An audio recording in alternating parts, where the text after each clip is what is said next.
Ó noite santa, estrelas fulgurantes, ó linda noite em que Cristo nasceu.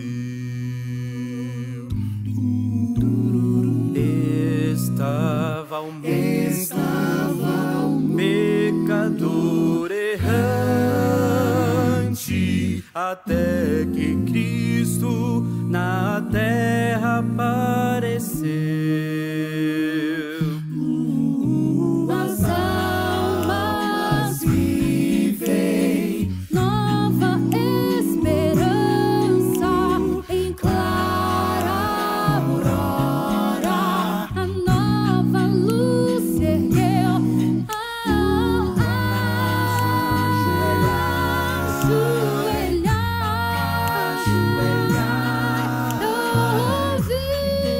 Ouvir a voz dos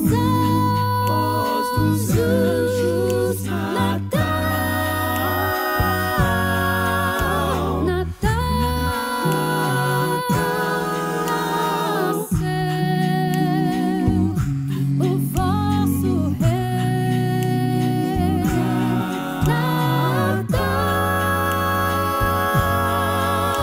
Natal,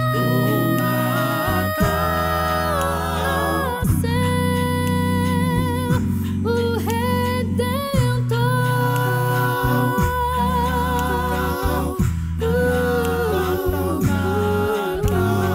Com os corações alegres nos curvamos aqui no berço de Cristo Jesus. Os magos também do Oriente chegam, guiados por uma estrela de luz. O grande rei, nascido humilde, eterno amigo, vindo nos revelar.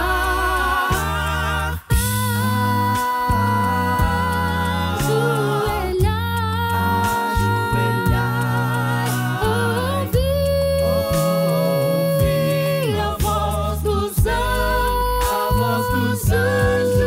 Natal, nasceu o Rei dos Reis. Nasceu o Rei dos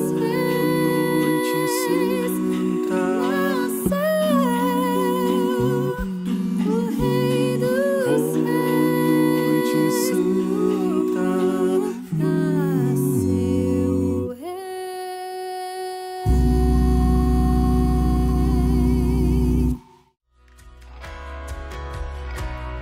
Adorar também é se relacionar com Deus.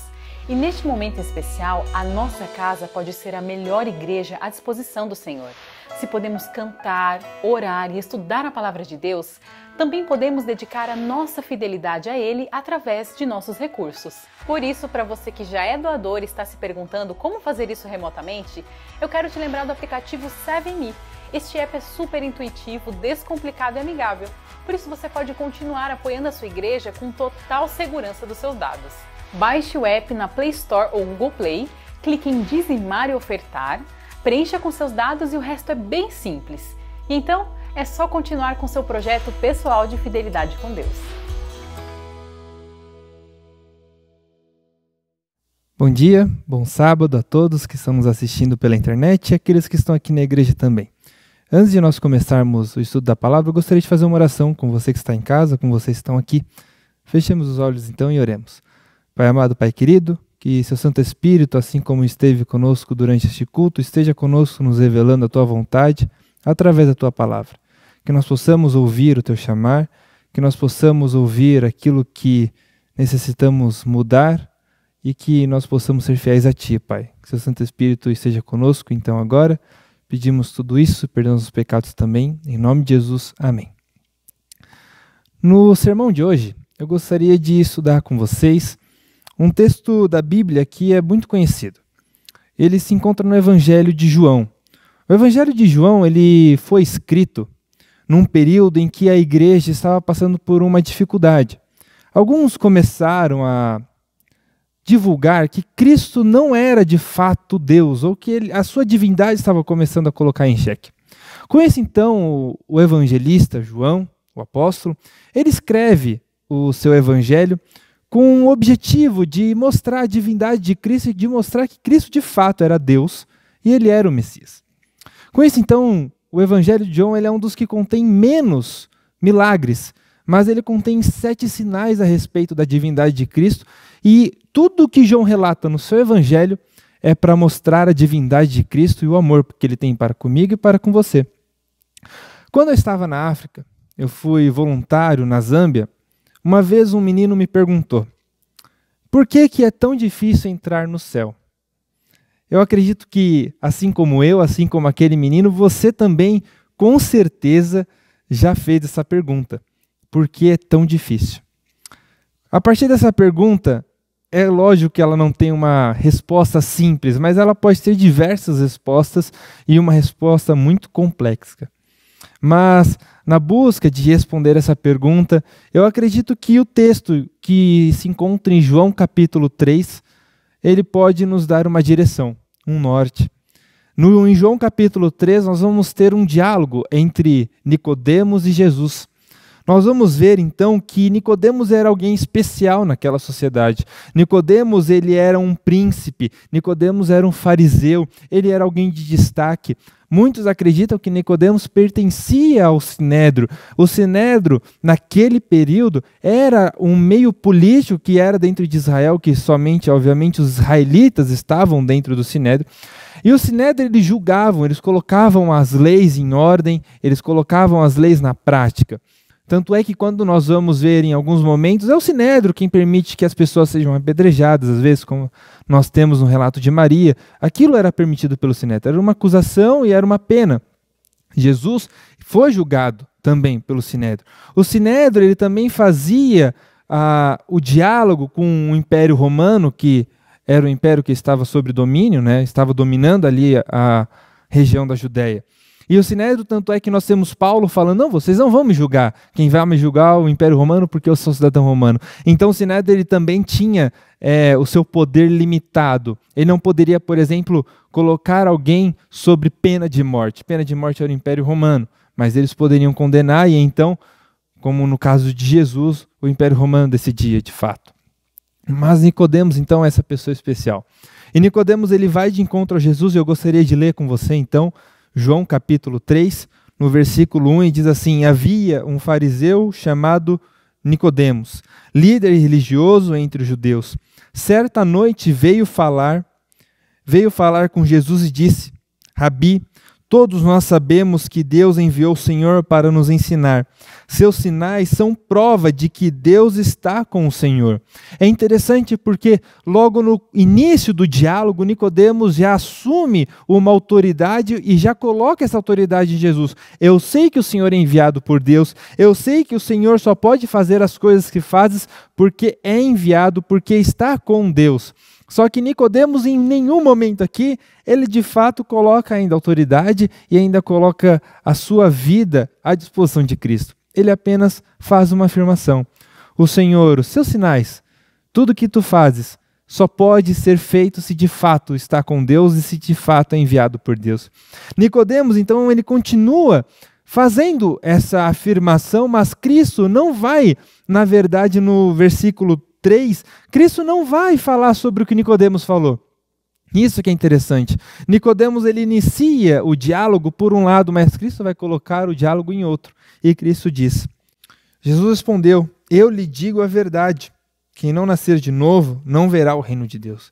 É interessante porque a frase de Jesus não tem nenhuma ligação com o que Nicodemos havia falado. Mas Jesus ele é muito enfático e direto. Nicodemos, você pode até reconhecer que Deus está comigo, mas se você não nascer de novo, você nunca vai pertencer ao reino de Deus. Lembra aquela pergunta que a gente começou o nosso diálogo? Por que é tão difícil entrar no reino de Deus? Nicodemos ele não se sentia parte do reino de Deus ainda. Mas Jesus, quando ele se dirige a Nicodemos, Jesus dá a primeira dica. Nicodemos, se você não nascer de novo, e aqui a gente pode falar também se você não nascer do alto. Se você não nascer do alto, você não pode ver o reino de Deus. E isso é o que Nicodemos precisava ouvir. Isso é o que nós precisamos ouvir. Às vezes nós queremos criar uma lista para podermos nos sentir no reino de Deus. Mas o reino de Deus, ele não começa por parte humana, mas ele começa pelo nascer do alto. É através do nascimento que Cristo opera em mim, é através do nascimento que o céu opera em mim. Quando eu me coloco à sua disposição, que eu então passo a pertencer ao reino de Deus. Hoje o cristianismo e as próprias pessoas estão com foco nelas. O eu se tornou o foco. O que eu quero, o Deus que eu vejo, o Deus que eu imagino, o Deus que eu quero que ele faça desse jeito, o Deus que eu quero que seja assim. Mas Cristo está falando, Nicodemos, Deus tem uma vontade. E só quando você seguir essa vontade que você vai poder pertencer ao reino de Deus. No versículo 4, então, Nicodemos ele questiona essa frase de Cristo, ele diz, como pode o homem velho nascer de novo? Perguntou Nicodemos, acaso ele pode voltar ao ventre da mãe e nascer uma segunda vez? É interessante essa frase de Nicodemos, porque Nicodemos ele vai até Cristo, obviamente, porque ele viu Cristo fazendo sinais, ele viu Cristo fazendo milagres. E então algo chama a atenção em Nicodemos e Nicodemos se dirige a Cristo. E quando Cristo ele diz aquilo que Nicodemos precisava ouvir, Nicodemos ele soa meio que sendo irônico, mas essa pergunta de fato ela tem uma pureza de alguém que queria entender um pouquinho mais. Mas como é que pode um homem nascer de novo? A resposta estava no versículo anterior, na frase de Cristo, nascendo do céu. Então por que Nicodemos questiona mais uma vez? Versículo 5, então Jesus responde, eu lhe digo a verdade. Ninguém pode entrar no reino de Deus sem nascer da água e do Espírito. Vocês lembram que no primeiro texto, no primeiro verso, na frase de Cristo, a primeira frase de Cristo, no versículo 13, ele só fala o seguinte, quem não nascer de novo não pode ver o reino de Deus. Só que agora, no versículo 5, Cristo ele dá um pouquinho mais de detalhe sobre como é que alguém pode pertencer ao reino de Deus. E ele coloca nascendo da água e do Espírito. No Antigo Testamento nós temos várias menções, principalmente quando se trata de Deus convidando Israel a se purificar, de que a água é um símbolo de restauração, um símbolo de purificação. E eu derramarei a minha água purificará todo Israel. Cristo, no capítulo 8 também, ele fala um pouquinho sobre a água, aquilo que desce do templo, ele diz, eu sou a água da vida, em outro capítulo também. Então nós temos a água como símbolo de purificação, mas nós temos também o Espírito. E aqui é que entra a parte interessante. Andar no Espírito e ser purificado pela água. Ellen White, em seu livro Santificação, ela diz que a santificação muitas vezes ela não é perceptível. Muitas vezes a santificação, o nosso processo de crescimento na graça, crescimento no reino de Deus, às vezes a gente não nota. Às vezes a gente olha e fala, será que eu estou mudando? Será que eu pertenço ao reino de Cristo? Muitas vezes a gente se questiona disso, se questiona se nós estamos fazendo a coisa certa, por que eu não estou sentindo agora que eu estou pertencendo ao reino de Cristo? Mas Ellen White diz que nós devemos continuar e confiar, porque muitas vezes a gente não consegue enxergar o agora, no agora, o trabalho do Espírito Santo. Mas quando olhamos a nossa vida lá atrás, nós vemos a transformação no Espírito. Então, quando Cristo diz para Nicodemos que ele precisa nascer da água e do Espírito, Cristo está falando que ele precisa se purificar. E a partir dessa purificação de água, ele precisa andar com o Espírito, colocar a sua vida no Espírito. E isso se complementa quando nós vamos ler o versículo 6 e diz o seguinte: os seres humanos podem gerar apenas vida humana, mas o Espírito dá à luz vida espiritual. Porque, portanto, versículo 7, portanto, não se surpreenda quando eu digo, é necessário nascer de novo. O vento sopra onde quer. Assim como você ouve o vento, mas não é capaz de dizer de onde ele vem nem para onde ele vai, também é incapaz de explicar como as pessoas nascem do Espírito. E aqui é que a gente tem um pouquinho da resposta da pergunta daquele menino e que provavelmente eu e você já fizemos. Na vida cristã, nós temos que abrir mão dela, mão da nossa vida. Para a nossa vida cristã iniciar, eu tenho que abrir mão do domínio da minha vida. Eu não posso dizer, Senhor, eu quero ir para este caminho na minha vida espiritual. Não. Eu tenho que dizer, Senhor, para onde o Senhor quer que eu vá? O que o Senhor quer fazer de mim? Quais são os planos que eu tenho que fazer e planejar para cumprir a tua obra? A vida daquele que nasce em Cristo, a vida daquele que está sobre o Espírito, ela não é pautada no que ele quer ou no que ele acha, mas no assim diz o Senhor. E essa é a questão da vida espiritual no século 21. Enquanto a modernidade vive baseada no eu, no achismo, no assim diz a razão, aquele que é cristão, ele não acha isso, mas ele coloca a sua vida e a sua razão nas mãos do Senhor. A sua vida passa a ser transformada e nós temos aqui uma troca de cosmovisão. Muitas pessoas querem viver a vida no Espírito, mas não foi trocada a sua cosmovisão, a maneira como ela enxerga o mundo, a maneira como ela enxerga o pecado, a maneira como ela enxerga Deus. Mas quando nós nos colocamos diante do Espírito e a gente permite, nós permitimos que Ele nos guie, então as nossas maneiras, as nossas concepções, elas começam a ser alteradas. A maneira como eu via algo vai ser alterada, então o pecado eu vou ver de maneira diferente. O pecado não é simplesmente algo errado, mas o pecado é algo que me separa de Deus. A graça de Cristo não é barata. A graça de Cristo tem um valor e eu dou valor a ela agora. O mundo é uma concepção muito complexa, principalmente para nós cristãos. Enquanto nós estamos trabalhando aqui, nós temos que olhar para o mundo que há de vir e nos preparar para esse mundo. E como é difícil. Como é difícil às vezes pesar a balança. Como é difícil nos desligarmos dos planos que nós fazemos neste mundo para nos ligarmos aos planos que Deus quer fazer no céu. Mas aqueles que andam no Espírito começam a pertencer que aqui neste mundo, grande parte das coisas que nos são oferecidas são vaidade.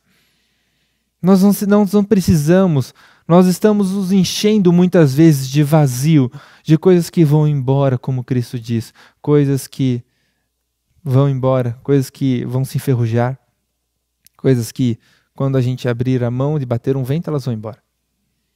Mas a vida no Espírito começa a nos dar outros valores. Valores celestiais, como diz o apóstolo Paulo nos frutos do Espírito. Então, quando Nicodemos ele questiona Cristo, falando: o Senhor é o Messias, o Senhor tem de fato andado com Deus, porque os sinais que tu fazes não pode vir senão de alguém que andou com Deus, de que anda com Deus. Cristo vira e fala: Nicodemos, se você quer pertencer ao reino de Deus, se de fato eu sou um mestre para você, como você me chamou, para você pertencer ao reino de Deus, você precisa abrir mão da sua vida. E quem é Nicodemos? Você lembra disso? Nicodemos é alguém que tem destaque na sociedade. Nicodemos é alguém que dentro da sociedade ele é ouvido e ele é obedecido. Cristo agora está colocando um mestre como aluno e está falando para ele parar de ensinar e aprender. A vida cristã é assim. Na vida cristã não importa o seu status, não importa o seu conhecimento. Diante de Cristo somos todos alunos e esse é o verdadeiro discipulado. Aqueles que não se assentam no colo de Cristo como uma criança disposta a aprender, disposta a abraçar Cristo como de fato seu Pai e ouvir a voz do seu Pai e permitir ser conduzidas como as ovelhas, nunca vai entender o que é o reino de Deus. No versículo 9, então Nicodemos questiona mais uma vez o que é nascer do Espírito, o que é nascer da água. E então Jesus vai responder no versículo 10, dizendo o seguinte: Jesus respondeu: você é um mestre respeitado em Israel e não entende essas coisas? Versículo 11: eu lhe digo a verdade, falamos daquilo que sabemos e vimos, e, no entanto, vocês não creem em nosso testemunho. Se vocês não creem em mim quando falo das coisas terrenas, como crerão se eu falar das coisas celestes? Versículo 13: ninguém jamais subiu ao céu, exceto aquele que de lá desceu, o Filho do Homem. E como Moisés no deserto levantou a serpente de bronze numa estaca, também é necessário que o Filho do Homem seja levantado, para que todo o que nele crê tenha a vida eterna. E o versículo que com certeza você e eu mais falamos e com certeza já decoramos. Porque Deus amou o mundo de tal maneira que deu seu Filho unigênito, para que todo aquele que nele crê não pereça, mas tenha a vida eterna. Versículo 17: Deus enviou seu Filho ao mundo, não para condenar o mundo, mas para salvá-lo por meio dele. O início da vida cristã e o caminhar com Cristo tem um aspecto que eu e você temos que entender. Cristo é o centro da nossa vida. Cristo é o centro daquele que quer pertencer ao reino de Deus.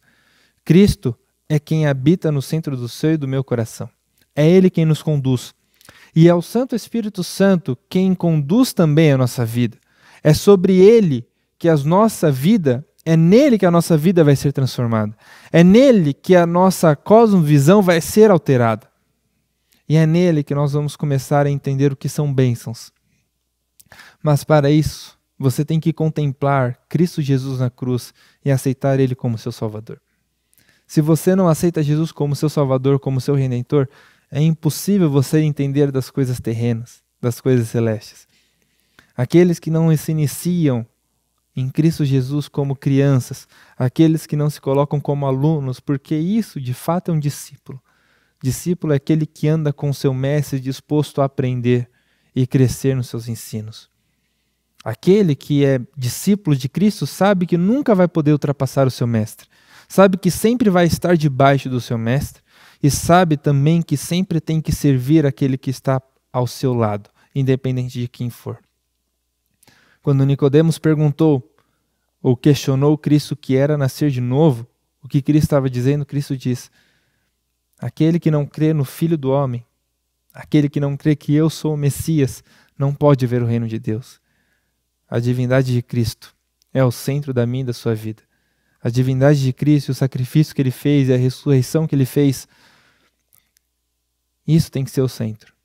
Quando você se questionar da sua fé, olhe para Cristo, para que Ele te fortaleça. Quando você achar que a sua vida está desandando ou que você está longe de Deus, olhe para trás e veja as transformações que Ele tem colocado na sua vida. Se você acha que Deus não está te abençoando, pare um pouquinho, respire e veja como Ele tem te guardado durante a semana. Veja como Ele tem te guardado nesse ano difícil.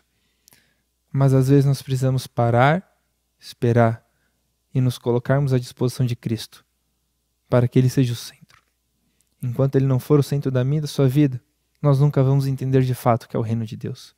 Meu convite para você nesta manhã que está nos assistindo e para você que está aqui neste sábado de manhã é que nós nos coloquemos no colo de Cristo como alunos, disposto a aprender, disposto a crescer na sua graça e que o Espírito Santo possa nos conduzir até a Canaã celestial.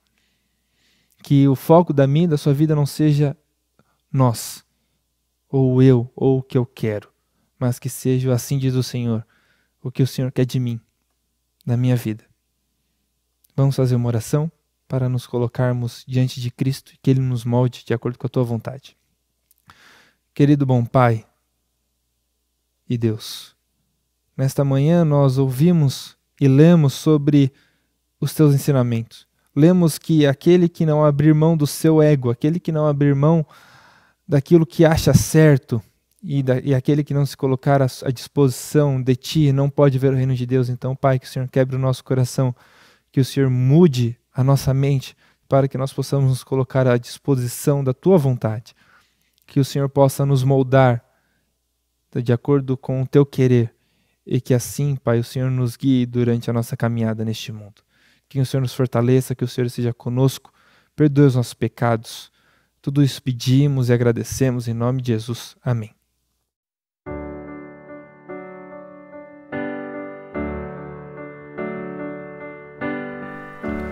Permanece em sua graça, na paz e alegria do Senhor, com irmãos compartilhando